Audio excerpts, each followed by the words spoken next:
ஓம் ஸ்ரீ குருப்யோ நமக. நன்றாக குருவாழ்க, குருவே துணை. பரபிரம்ம ருத்ர காயத்ரி ஞானஸ்தலத்து நண்பர்களுக்கு வணக்கங்களும் வாழ்த்துக்களும். கும்பலக்ன நண்பர்களுக்கு இந்த பதிவு. குரு செவ்வாய் ஒரே நட்சத்திரத்தில் கிரக சேர்க்கை பெற்று பலன் தருவதற்காக இந்த பதிவு. கும்பலக்னத்திற்கு 4ஆம் இடத்துல ரிஷபராசியில குரு இருக்கிறார். மிருகசிரேஷ நட்சத்திரமான செவ்வாயினுடைய நட்சத்திரத்துல பயணிக்கிறார். அதே மிருகசிரேஷ நட்சத்திரம் 1-2 பாதங்கள் ரிஷபராசியிலும் 3-4 பாதங்கள் மிதுன ராசியிலும் உள்ளது. செவ்வாய் கிரகம் இந்த ரிஷபத்திலையும் இருந்து மறுபடியும் மிதுனத்துக்கும் போற வரைக்குமே இந்த குரு செவ்வாய் சேர்க்கை பலன் நமக்கு கிடைக்கும். இது செப்டம்பர் 6 வரைக்கும் இருக்கு.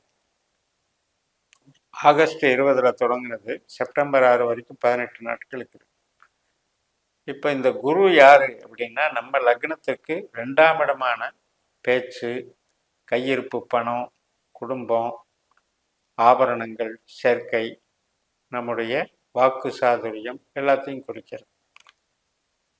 அதனால இது தனகாரகனான குரு, தனஸ்தானத்துக்கே அதிபதியாகக்கூடிய அமைப்பு கும்பலக்னத்திற்கு குருனால கிடைக்கிறது. அதே மாதிரி லாபஸ்தானத்துக்கும் குரு அதிபதி. 11ஆம் இடம் என்பது நமக்கு மூத்த சகோதர வகை, நண்பர்கள் வகை மற்றும் நம்மளுடைய ஆசைகள் நிறைவேறுது, இதெல்லாம் குறிக்கக்கூடிய அமைப்பு.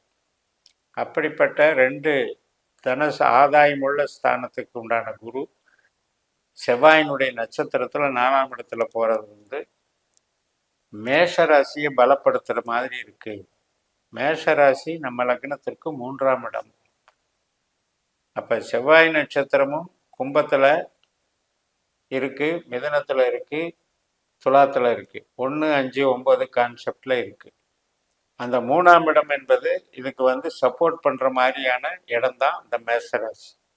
அதனால நம்மளுடைய உறவுகள், இன்பங்கள், கலைகள், கல்வி மற்றும் சுபகாரியங்கள், திருமண, குழந்தை பிறப்பு போன்ற சுபகாரியங்கள், மகிழ்ச்சியான விஷயத்துக்கு எல்லாத்துக்குமே இந்த பாவம் ஆரோக்கியத்தை கொடுக்கறதுக்கும் நல்லா இருக்கும். அப்ப அந்த வகையில செவ்வாயினுடைய பங்களிப்பு இதுல இருக்கு. அதே நேரத்துல பணம் சார்ந்த விஷயத்துக்கு தடை கிடையாது. ஏன்னா 2ஆம் இடம் நமக்கு கையிருப்பு பணம், மீனராசி. அதுக்கு அடுத்த ஸ்தானம் 3ஆம் இடம்ங்கிறதுல நமக்கு இந்த குரு செவ்வாயினுடைய நட்சத்திரத்துல இருக்கிறதுனால, அந்த பாவம் செயல்படுறதுனால கையிருப்பு பணத்துக்கு ஒன்றும் பாதிப்பு கிடையாது. அதே நேரத்தில் நமக்கு தொழில் ஸ்தானம்னு எடுத்துக்கிட்டிங்கன்னா, கும்பத்துக்கு 10ஆம் இடமான நமக்கு விருச்சிக ராசி. அப்போ அந்த 10ஆம் இடத்துல விசாகம் 4ஆம் பாதம் இருக்கு, குருவினுடைய நட்சத்திரமே இருக்கு. அப்போ அதனுடைய பங்களிப்பு அங்கே இருக்கும். ஆனால் அந்த ஸ்தானத்திலிருந்து மேசராசியை நம்ம பார்த்தோம் அப்படின்னா, அந்த ஸ்தானத்திலிருந்து நமக்கு 6ஆம் வீடாக வர்றதுனால கொஞ்சம் கடினமான முயற்சிகள் செய்து தொழில் செய்ய வேண்டிய ஒரு அமைப்பை கொடுக்குதுங்கிறத அது சொல்லுது. அப்போ அதன் மூலம் நமக்கு ஒரு இடத்துல சரிப்படலை, இன்னொரு இடத்துக்கு டிரான்ஸ்ஃபர் வாங்கலாம், அந்த மாதிரி திங்கிங் வர்றது, அதுக்கு முயற்சி பண்ணுறது, அதுக்கு ஆர்டர் வாங்கிறது, அதெல்லாம் நடக்கும். அது மாதிரி புதிய கான்ட்ராக்டு, புதிய ஒப்பந்தங்கள், புதிய வகையிலான தகவல் தொடர்பு, புதிய ப்ராஜெக்டு. இப்போ ஐடி லைனில் இருக்கவங்களுக்கு அந்த கம்பெனி மாறுறது, ப்ராஜெக்ட் மாறுறது, மற்றும் கலைத்துறையிலையும் விளம்பரத்துறையிலையும் மீடியாவிலையும் இருக்கவங்களுக்கும் இப்போ அந்த மேசராசி வேலை செய்யும். அப்போ ஒரு தைரியத்தோடு செயல்படக்கூடிய ஸ்போர்ட்ஸ் ஆக்டிவிட்டீஸுக்கும் நன்மை செய்யும். அப்போ இந்த வகையில எல்லாம் அந்த ஆதிக்கம் இது பண்ணுறதுனால இந்த ஃபீல்டில் இருக்கவங்களுக்கெல்லாம் இந்த 18 நாட்களுக்கு இந்த யோகம் சப்போர்ட் பண்ணும். நமது ஜனன ஜாதகத்தில் குரு செவ்வாய் கெட்டு போயிருக்கா, நல்லா இருக்கான்னு பார்த்துக்கணும்.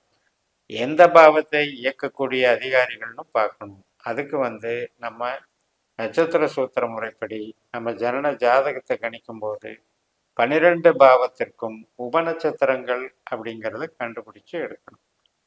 அதில் நமக்கு 1, 3, 5, 7, 9, 11 இது மாதிரியான பாவங்களுக்கு குருவோ செவ்வாயோ நமக்கு உபநட்சத்திரமாக வந்திருந்தால் நமக்கு கலை சார்ந்த ஒரு மூளை உழைப்பு சார்ந்த தொழில் மேன்மைகள் ஏற்படும், உறவுகள் சார்ந்த நன்மைகள் ஏற்படும்ங்கிறது கணக்கு.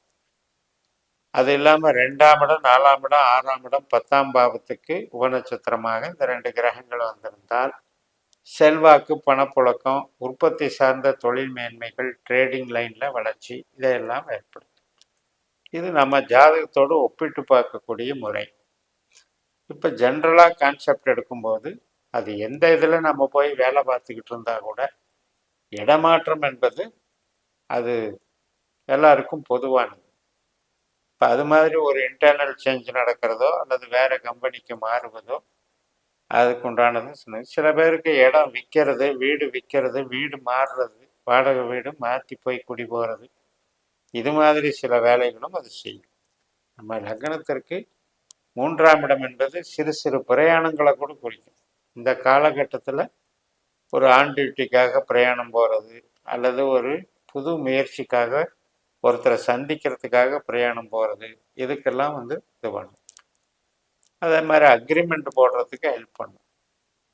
நமக்கு சாதகமான அக்ரிமெண்ட்டாக இருக்கும், அதுக்குண்டான ஒரு மேன்மைகள் கிடைக்கும். இந்த பெண் பார்க்கறது, படலம், திருமண முயற்சிகளுக்கெல்லாம் உறவுகள் போக்குவரத்துக்கெல்லாம் நன்மைகள் பண்ணும். அப்போ கும்பத்தை பொறுத்த வரைக்கும் நம்மளுடைய லக்னத்திலேயே செவ்வாயினுடைய அவிட்ட நட்சத்திரம் இருக்கு, ஆனால் 12ஆம் இடமான மகரத்திலையும் இருக்கு. அதனால அந்த 4, 8, 12ங்கிற விஷயத்துல செவ்வாய் அந்த பாத ரீதியாக அவர் கெட்ட பாவங்களை ஆண்டாலும் கூட இப்ப இயக்க போறது மேசராசிங்கிறதுனால அது சப்போர்ட்டிவா வேலை செய்யும். அப்ப குரு அந்த செவ்வாயோட சேர்ந்து 4ஆம் இடத்துக்கு பதிலாக 3ஆம் இடத்தை இயக்குகிறார். இந்த 3ஆம் இடம் என்பது நமக்கு நம்பிக்கையை கொடுக்கும், தைரியத்தை கொடுக்கும், புதிய பாதையை காட்டும், புதிய வழித்தடங்களை உண்டு பண்ணும், ஒப்பந்தங்கள் ஏற்படுத்துறது, ஆவணங்கள் ரெடி பண்ணுறது, சிறு பிரயாணங்கள் போகிறது, இதுக்கெல்லாம் நன்மைகளை பண்ணும். அப்போ ஒரு டிரான்ஸ்ஃபர் ஆர்டருக்காக வெயிட் பண்ணுறவங்களுக்கெல்லாம் இந்த ஆர்டர் கிடைச்சிடும், அப்பாயின்மெண்ட் கிடைச்சிடும். அதே மாதிரி இடம் விற்கிறது, வீடு விற்கிறதுக்கும் சாதகமாக இருக்கும். இந்த காலகட்டத்தில் வீடு கன்ஸ்ட்ரக்ஷன் லைனுக்கு போகக்கூடாது. என்றால் இப்போ நமக்கு 3ஆம் இடம் அப்படிங்கிறது எல்லாமே மாற்றத்தை குறிக்கிற சமயம். இதில் போய் நிலையாக இருக்கக்கூடிய ஒரு அமைப்புக்கு முயற்சி பண்ணக்கூடாது. அதனால் சேஞ்சில் இன்வால்வ் ஆகிறவங்களுக்கு அது ஈஸியாக நடக்கக்கூடிய ஒரு தருணம். இது நமக்கு செப்டம்பர் 6 வரைக்கும் இது நடக்கிறதுனால ஆகஸ்ட் 20லிருந்து இந்த குருமங்கள யோகம் உங்களுக்கு மிகப்பெரிய நன்மைகளை கொடுக்கும் என்று கூறி நிறைவு செய்கிறேன். இந்த சேனலை சப்ஸ்கிரைப் பண்ணுங்கள், ஷேர் பண்ணுங்கள். உங்கள் தனிப்பட்ட ஜாதக பலாபலன்களை என்னுடைய புதிய மெத்தடு பாஸ்கரா அஸ்ட்ராலஜி சிஸ்டத்தில் ஜாதகம் கணிச்சு இதே மாதிரி 12 பாவ உபநட்சத்திரங்களை கண்டறிந்து உங்களுடைய கேள்விகளுக்கெல்லாம் ஒரு கரெக்டான பதில் கிடைக்கிற முறையை நீங்கள் பயன்படுத்தி வெற்றி பெறுங்கள் என்று கூறி நிறைவு செய்கிறேன். உங்களிடமிருந்து விடைபெறுகிறேன். உங்கள் ஜெயமஸ். நன்றி, வணக்கம்.